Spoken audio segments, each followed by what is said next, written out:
बोले क्या स्वप्न देखा सुनाओ।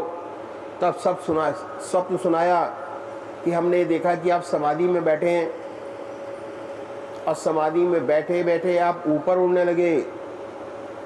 जब आप ज़्यादा उड़ने लगे तो हम भी आपके पीछे पीछे चले। आप आगे आगे चले जा रहे थे और हम भी आपके पीछे पीछे चली जा रही थी। ऊपर जाकर क्या हुआ कि आप गए और भगवान कृष्ण ने आपके गले में जयमाला डाली, तो हमने भी भगवान को हाथ जोड़े। हमें देखकर भगवान बोले, नहीं नहीं, अभी वापस जाओ, अभी तक दुनिया का बहुत काम बाकी है। उन्हें वापस कर दिया। हम भी आपके साथ चले आए। हमने तो रात को इस स्वप्न देखा है। बड़े मुस्कुराए और बोले कि हो सकता है वास्तविकता हो, स्वप्न न हो, रियलिटी हो। कहने लगे वास्तविकता हो सकती है। और इस वाक्य के बाद वाकई में ये बात थी कि जिसका पल्ला बढ़ गया निहाल हो गया। इतना ज़बरदस्त फैज़ बरसता था। इसके बाद वह बरकत आई ये जो बयान के बाहर है। और उसके बाद ये कहा करते थे कि हमने ज़िंदगी भी देखी है और मौत भी, हमारे लिए कोई डिफरेंस नहीं लाइफ और डेथ में। मैंने मौत भी देखी और ज़िंदगी भी, कोई फ़र्क नहीं। इसके बाद जो भाई आए उनके संपर्क में विशेष लाभ उठाया। अब परमात्मा ने शायद इसीलिए उन्हें वापस भेजा कि न कुछ काम करना था, सब बच्चों की परवरिश करनी थी। ऐसा उनका पवित्र जीवन था, ऐसी उनकी ज़िंदगी थी। अगर हम उनके जीवन के सारे वाक़यात बताने बैठें तो सारा रात निकल जाए। बहुत ही प्रैक्टिकल तरीका था उनका। हर मसले को इतना साफ कर देते, दुनियावी मिसाल से इतना सरल कर देते कि हर मनुष्य का हृदय बोलता था। उनकी बड़ी भारी विशेषता थी। दिसंबर में जबलपुर आए और फरमाया कि भाई हम अब सत्संग के लिए नहीं आए हैं, आराम करने के लिए आए हैं। महाराज जी ने किसी को खबर नहीं की, लेकिन जितने सत्संगी भाई थे किसी न किसी ने किसी प्रकार खबर लग गई कि महाराज जी आए हैं। जहाँ संत रहते हैं लोग पहुँच ही जाते हैं। लोग इकट्ठा हो गए। जबलपुर में हमारी पूज्य गुरु माता जी की बड़ी बहन रहती थी, उनके यहाँ ठहर कर गुरुदेव जी के यहाँ ठहरे। उन्हें बड़ी शिकायत थी, बोली कि हम यहाँ मौजूद थी, यहाँ क्यों ठहरे। बोले ये हमारा लड़का है इसलिए यहाँ ठहरे हैं। बहुत प्यार से उन्होंने कहा, कहने लगी कि हम आपसे पूजा लेने चाहती है, पर अभी नहीं लूँगी क्योंकि अबे हमें अपनी लड़की की शादी करनी है।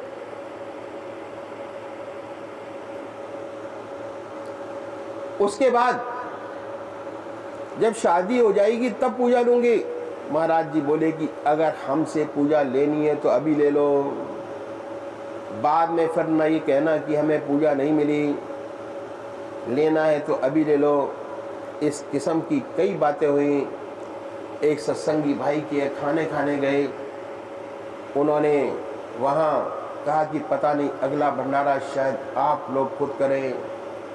उन्होंने ऐसे थोड़े थोड़े हिंट इस किस्म के दिए और आध्यात्मिक बातें, बहुत सी बातें बता गए। मुझे अपने गुरुदेव की एक घटना याद है जो मैं आपके सामने रखूंगा। जबलपुर पधारे, उस ज़माने में हमारे महाराज जी को शौक लगा कि गीता पढ़ूं, और आपने गोरखपुर की छपी हुई एक गीता की प्रति मंगवाई और पढ़ना शुरू कर दिया। इतने में ही महाराज जी पधारे। वह पुस्तक वही तख्त पर रखी हुई थी। आपने देख लिया और बोले कि भाई ये किसकी किताब है, क्या आप पढ़ते हैं? अभी पढ़ी तो नहीं, इरादा पढ़ने का ज़रूर है। अरे मियाँ, अभी इन किताबों में क्या रखा है अभी ये किताब क्या पढ़ोगे, ये तुम्हारी समझ में नहीं आएगी, इसकी असलियत अभी आपको समझ नहीं आएगी, अपना समय बर्बाद करोगे। पहले जिंदा किताब पढ़ लो, ये किताब फिर जब वक्त आएगा तो पढ़ना। बंद करके रख दी। अब दोबारा आए तो आपके साथ एक किताब लेते आए। उस किताब का शीर्षक था ज्ञान, गीता और कुरान। उसमें कंपैरिजन था, गीता और कुरान में कोई अंतर नहीं, एक ही है। और उसके बाद इशारा किया बहुत सुंदर कि भाई जो संत हैं वे इसके ऊपर हैं, सांप्रदायिकता के ऊपर रहते हैं, एक ही रिश्ता जानते हैं आत्मा परमात्मा का, दूसरा रिश्ता नहीं जानते। फिर कहा कि हाँ अब किताबें पढ़ो, अब किताब पढ़ा करे, फ़ायदा होगा। उसी वक्त भी ये इशारा किया कि अष्टावक्र गीता मिले तो पढ़ना, ये वही ज्ञान है जो हमारे पास है। ये भी इशारा किया। और जो सत्संगी भाई थे उनसे ये बात कही कि आप लोग बैठा करो यशपाल जी के पास। एक वयोवृद्ध सज्जन के मन में ये ख्याल पैदा हुआ कि इनके पास क्या बैठे, ये तो बच्चे हैं, अगर आप होते तो आपके पास बैठा करते। उनके हृदय की बात समझते हुए कहा कि ऐसी बात नहीं, आप इन्हें लड़का न समझें। हाँ, इस बेचारे को तो अपनी कुछ खबर नहीं, छुपे छुपे इसे क्या मिला, इसे क्या खबर।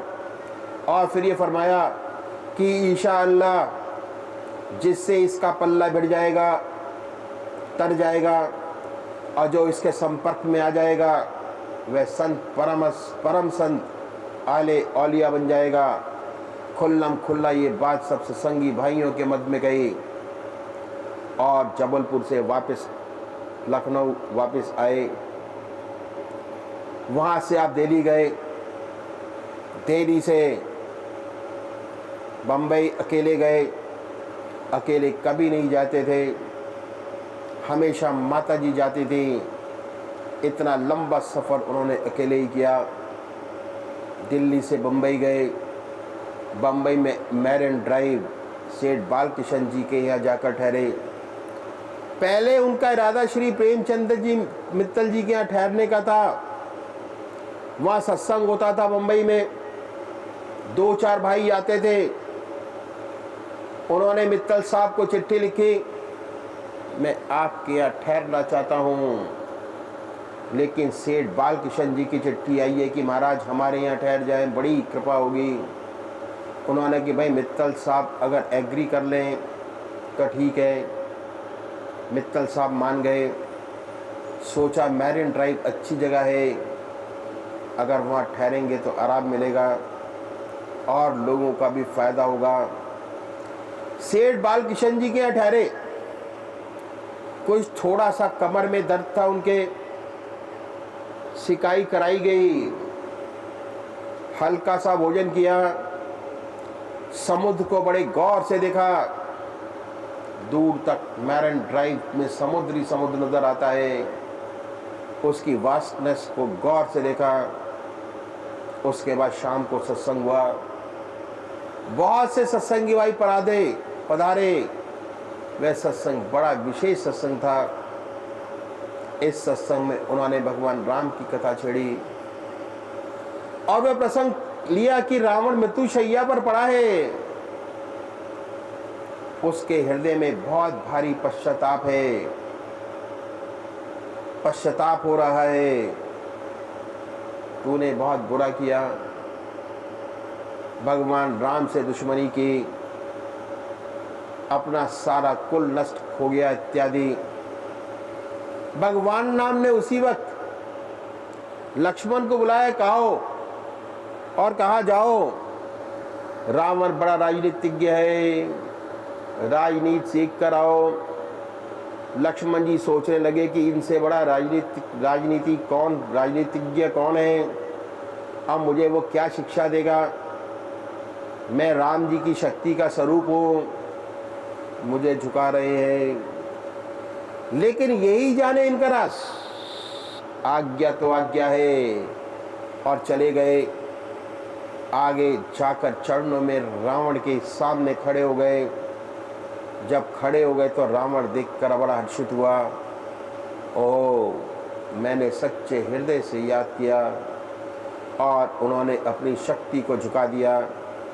राजनीति तो क्या दे पाया, आंसू झलक आए, गदगद हो गया, और गदगद होकर प्रभु की याद में उसने शरीर छोड़ दिया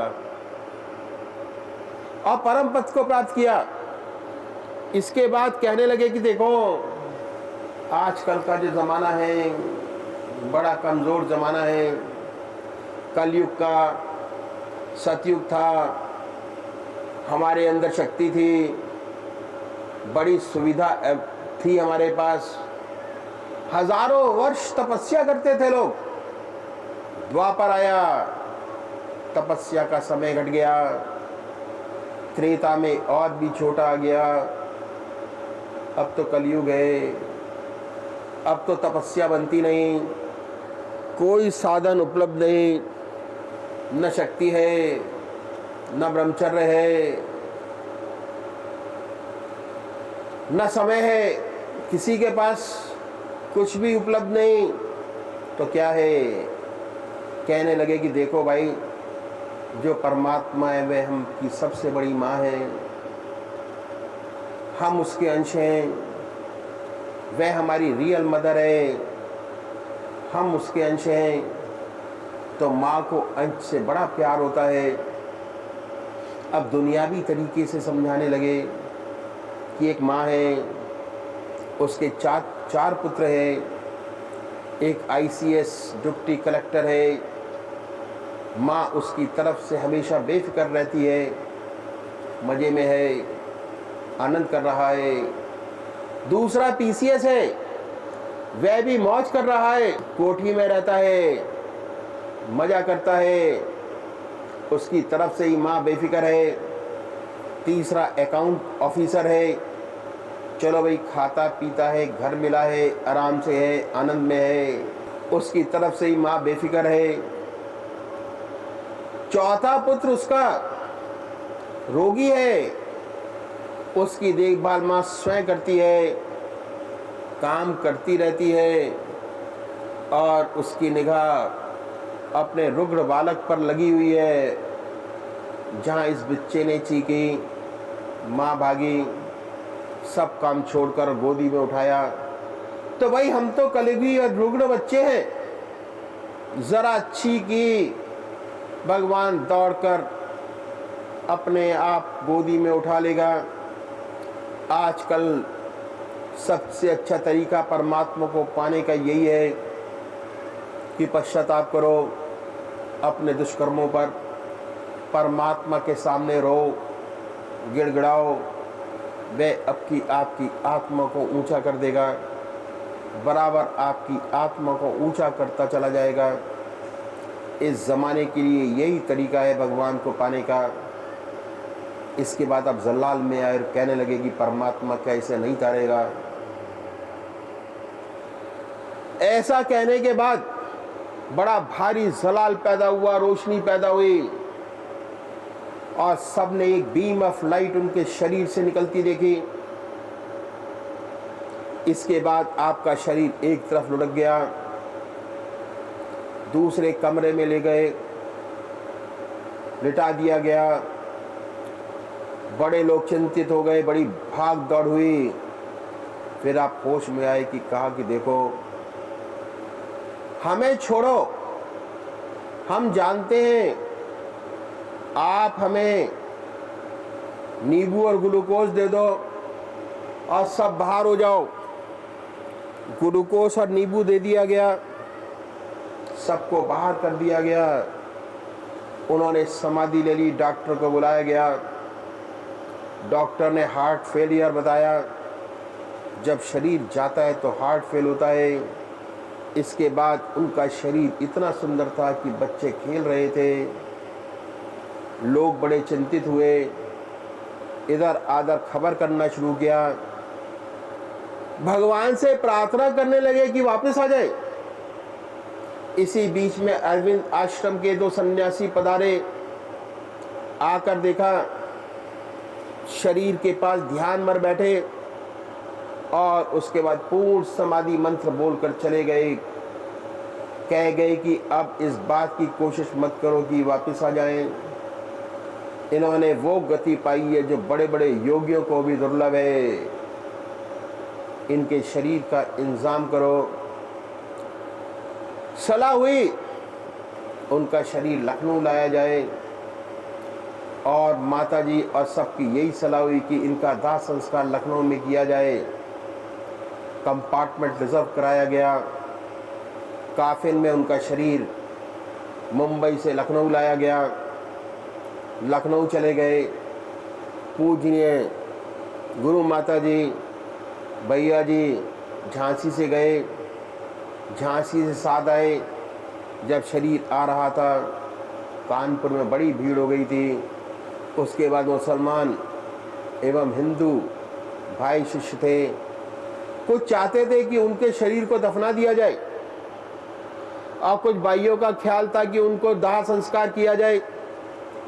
कानपुर में कुछ तनाव सा पैदा हुआ। इसका बढ़िया तरीका ये सोचा गया कि माता जी से पूछा जाए कि क्या किया जाए। माता जी की जैसी आज्ञा दें। माता जी ने कहा, ओमकार जी जो बड़े पुत्र थे वे ध्यान में बैठे, अपने पिता का ध्यान करें और जो ऊपर से जो बात उतरे उसे बताएं कि आपके ध्यान में क्या आता है। बैठने के बाद दो बातें आई। पिताजी ने पहली बात ये बताई कि जहाँ तक हमारे शरीर का ताल्लुक है, तुम्हारे माता जी का इस पर पूरा अधिकार है, जैसे चाहें वैसा करें। अगर समाधि में रखना चाहें तो वैसा कर दें। गाड़ी उस वक्त देखा गया कि कानपुर की एक फ्रेंच लेडी उस गाड़ी से लखनऊ आई। जब उनका शरीर दाह संस्कार के लिए बाहर निकला, उस शरीर के साथ हिंदू भी थे और मुसलमान भी थे। एक अजीब नज़ारा था। जब शव शमशान भूमि पर पहुंचा तो पहले मुसलमान भाइयों ने अपनी रस्म अदा की, जो उनका तरीका है उसी तरह से किया। ये कहा कि हमारे यहाँ दफनाते हैं और आपके यहाँ जलाते हैं।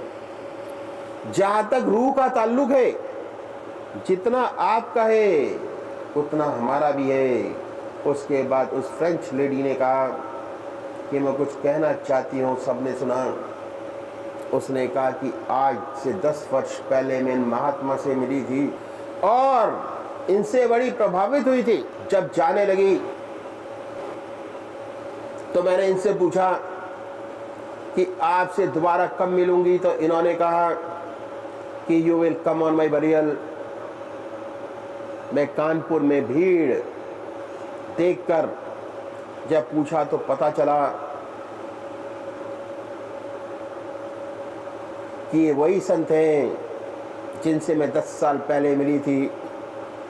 इसके बाद राम धुन के साथ रामई केवल प्रेम प्यारा, जान लई जो जाना हारा की ध्वनि के साथ आपका दाह संस्कार हुआ।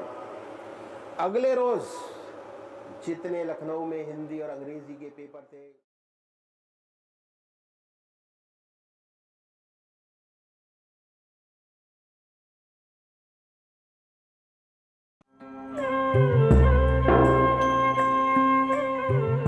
ध्यान योग के कार्यक्रम आनंद योग से निशुल्क जुड़ने के लिए संपर्क करें 9810239677।